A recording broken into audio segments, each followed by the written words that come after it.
ከማንኛውም አረባት ሀገር ወደ ሀገር ቤት ለመግባት አስበን ለልብስ መያዣችን የትኛውን ሻንጣ እንግዛ? የፕላስቲኩን ወይስ የጨርቁን?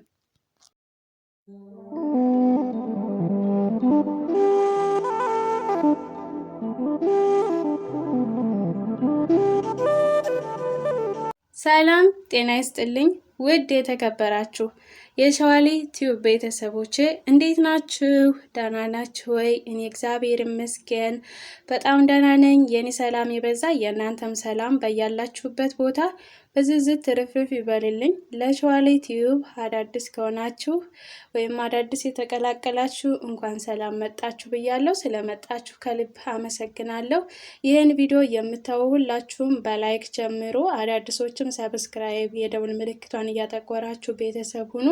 የምለቃቸው አዳዲስ ቪዲዮ ወደ እናንተ ተደራሽ እንዲሆኑ ማለት ነው። ዛሬም እንግዲህ እንደተለመደው በአዲስ ቪዲዮ መጥቼላችኋለሁ። ከመግቢያ ላይ እንደሰማችሁት ማለት ነው። በመላ አረባት አገር ያላላችሁ እህቶቼ ወገኖቼ የሚጠቅማችሁ ስለሆነ ይህን ቪዲዮ እስከ መጨረሻ ድረስ ተከታተሉ። እንግዲህ የዛሬው ቪዲዮ እንደምታዩት በቪዲዮ ላይ እንደምታዩት ሻንጣ ነው ማሳያችሁ። እንግዲህ በአረባት ሀገራትም በማንኛውም ሀገር ቆይታችሁ ወደ ሀገር ቤት ለመግባት ስታስቡ ግዴታ ሻንጣ ያስፈልገናል ወይም ያስፈልጋችኋል። እንግዲህ እዚህ ጋር እንደማሳያችሁ የፕላስቲክ እና የጨርቅ ሻንጣ አለ። ከዚህ ከፕላስቲኩ ሻንጣ እና ከጨርቁ ሻንጣ ማንኛው አሪፍ ነው? አገር ቤትስ ስንገባ ማንኛው ያገለግለናል የሚለውን ዛሬ እኔ በዝርዝር አስረዳችኋለሁ እና ከገዛሁበትም ቦታ ማንኛው አሪፍ እንደሆነ ስለነገሩኝ ስላስረዱኝ ለእኔ ስለጠቀመኝ ለእናንተም እንዲጠቅማችሁ እንድታውቁት ስለፈለኩኝ ነው ይህን ቪዲዮ የምሰራላችሁ ማለት ነው። እንግዲህ እነኝህን ሻንጣዎች ሁለቱም እንደምታዩት ገና ወረቀቱ ላው ላይ ነው። ሁለቱም አዳዲሶች ነው ማለት ነው። ዛሬ ነው የገዛኋቸው። እንግዲህ እዚህ ጋር እንደምታዩት ይሄ ፕላስቲክ ነው። ይሰማችኋል እንትኑ ይሄ ፕላስቲክ ነው። ይሄ ደግሞ ጨርቅ ነው። ከዚህ ፕላስቲኩን ከምንገዛና ጨርቁን ከምንገዛ ማንኛው አሪፍ ነው? ማንኛው ጥሩ ነው? እንግዲህ ይሄ ፕላስቲኩ እንደምታዩት ይሄ ፕላስቲኩ እዛ ኤርፖርት ውስጥ ከዚህ በፊት ሀገር ገብታችሁ የምታውቁ ሻንጣ ከዚህ ካላችሁበት አረብ ሀገር ከማንኛውም ሀገር ያላችሁ ሻንጣችሁ አዲስ ገዝታችሁ እዛ አዲስ አበባ ወይም ኢትዮጵያ ስትደርሱ ሻንጣችሁ ምን መስሎ እንደሚወጣ ታውቃላችሁ። የሆነ በአቧራ ምናምን ተርመጥምጦ ነው በቃ የሚወጣላችሁ ማለት ነው። እና ይሁን እንጂ ከዚህ ከፕላስቲኩና ከዚህ ብንገዛ ማንኛው ጥሩ ነው የሚለው እንግዲህ ይሄ ፕላስቲኩ እንደምታዩት ይሄ እንኳኳል። ይሄ እንግዲህ ፕላስቲኩ ከዚህ ከጨርቁና ከፕላስቲኩ ይሄ ፕላስቲኩ ዋጋው ውድ ነው ታውቃላችሁ። በማንኛውም ሀገር ያላችሁ ታውቃላችሁ። እና ይሄ ፕላስቲኩን ገዝተን በውድ ዋጋ ይሄንም የጨርቁን በገዝተን በርካሽ ዋጋ እንግዲህ ይሄ ፕላስቲኩ ታውቃላችሁ እንደምታዩት ይንኳኳል። ተሰባሪ ነው ማለት ነው።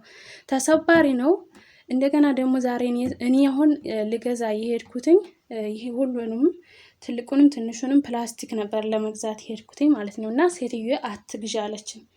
ምክንያቱም ይሄ ችግር የለውም ይህችኛዋ ሻንጣ አሁን 10 ኪሎ ናት። በእጅ ስለምትይዥው ችግር የለውም።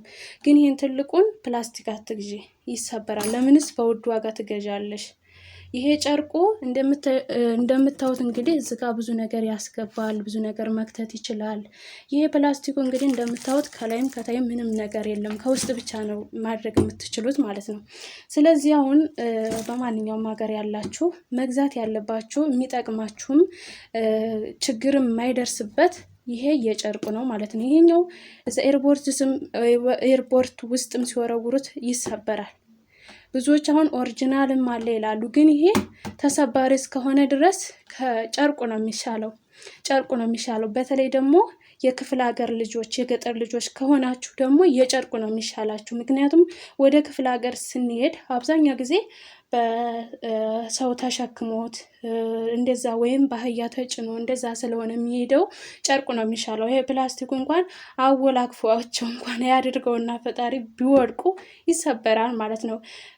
$100 እንደገና ባላችሁበት ሀገር በውድ ዋጋ ገዝታችሁ የፕላስቲኩን በእርግጥ ስታዩት ጽድት ያለ ነው ምናምን አብዛኛ እንግዲህ እዛ አረብ ሀገርን በማንኛውም ሀብታሞች የተባሉ በዚህ በፕላስቲኩን አብዛኛ ጊዜ ወደ ሌላ ሀገር ሲሳፈሩ ይዘው የሚሄዱት ግን አይጠቅምም። ምክንያቱም ተሰባሪ ነው። የማይሆን ነገር የለም፣ ይሰበራል ይሄ ፕላስቲኩ ማለት ነው።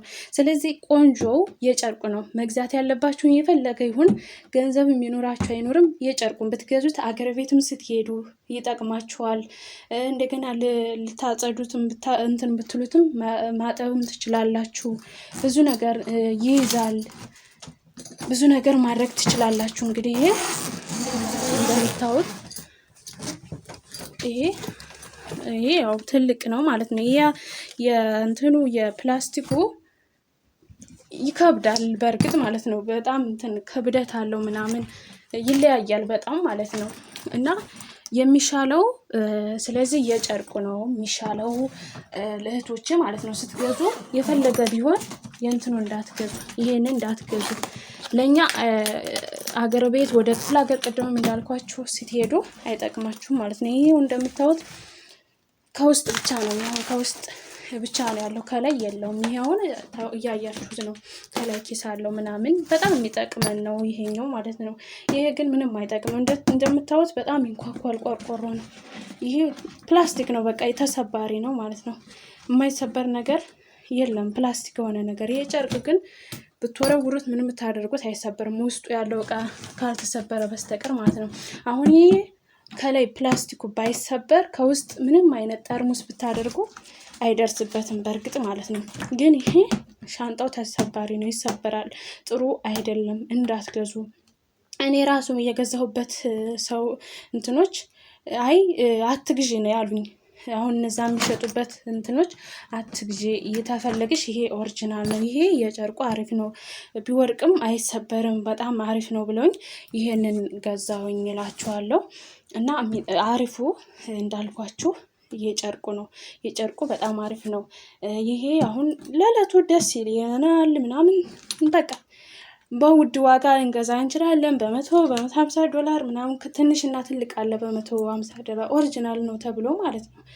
እና እንደዛ እንዳታደርጉ። አሁን የጨርቁና ይሄ ያው ቅድም እንዳልኳችሁ ልዩነት አለው፣ የዋጋ ልዩነት አለው። ይሄ አሁን ኦሪጂናል ተብሎ ዋጋው በጣም ውድ ነው። የፕላስቲኩ ውድ ነው፣ የጨርቁ ደግሞ ረከስ ይላል ማለት ነው። ስለዚህ የጨርቁ በርካሽ ነገር የተገዛ እንደውም በውድ ነገር የተገዛና በርካሽ የተገዛው ልዩነት ቢኖረውም እንደውም ይሄ የጨርቁ በርካሹ ገዝታችሁ እንዳቅማችሁ ሀገር ቤትም ያገለግላችኋል።